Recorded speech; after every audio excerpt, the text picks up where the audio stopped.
Une balade à Luçon alliant à la fois le sport, le ramassage et le tri des déchets, c'est ce que vient de proposer le comité départemental olympique et sportif de la Vendée en partenariat avec la ville de Luçon et son service sport.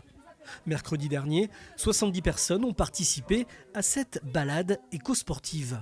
Les volontaires se sont répartis en groupes pour parcourir 4 zones de Luçon à nettoyer.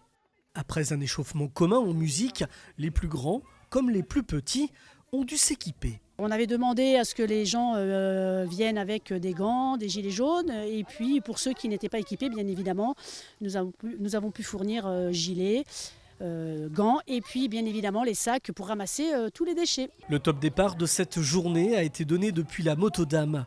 Le choix du mercredi n'était pas un hasard puisque les enfants et les animatrices de l'accueil de loisirs ont participé à cette action, ainsi que ceux de l'école des Patagiles et les membres du conseil municipal des enfants. Donc on a collaboré avec le centre de loisirs pour qu'ils puissent venir également sur le groupe des 6 ans et plus avec les animateurs.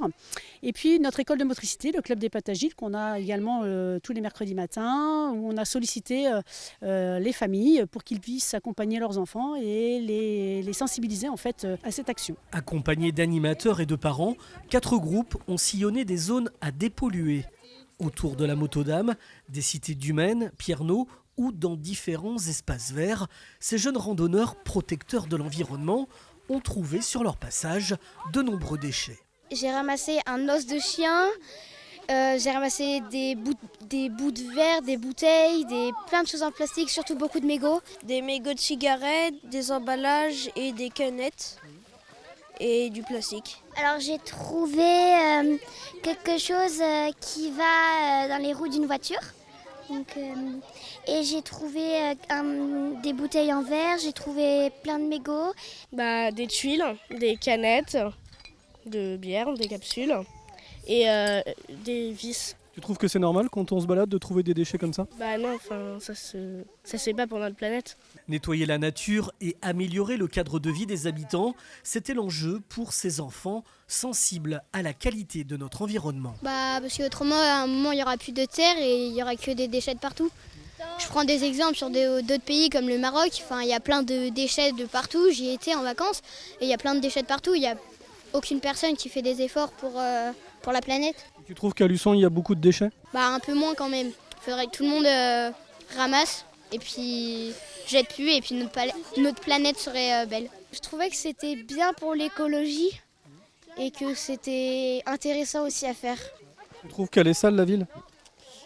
Assez en voyant le nombre de déchets qu'on a à collecter. Moi je trouve que c'est bien ramasser les déchets parce que ça évite de polluer notre planète. Une initiative qui s'inscrit dans le cadre du label Terre de Jeux 2024, créé en amont des Jeux Olympiques et Paralympiques qui se tiendront à Paris l'an prochain en juillet. La ville de Luçon a obtenu ce label et va développer d'autres animations autour de ces Jeux. Le label Terre de Jeux avait été créé par l'organisation des JO. Les JO se déroulent à Paris et c'est vrai que c'était aussi de pouvoir impliquer toutes les autres villes de France.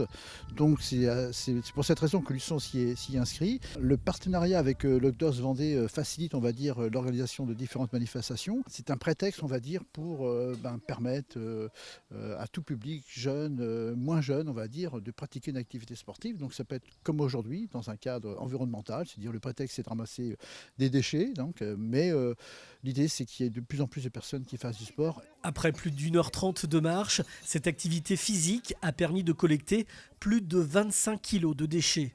Reste maintenant à poursuivre le travail de sensibilisation du grand public aux enjeux de la pollution des espaces qui nous entourent.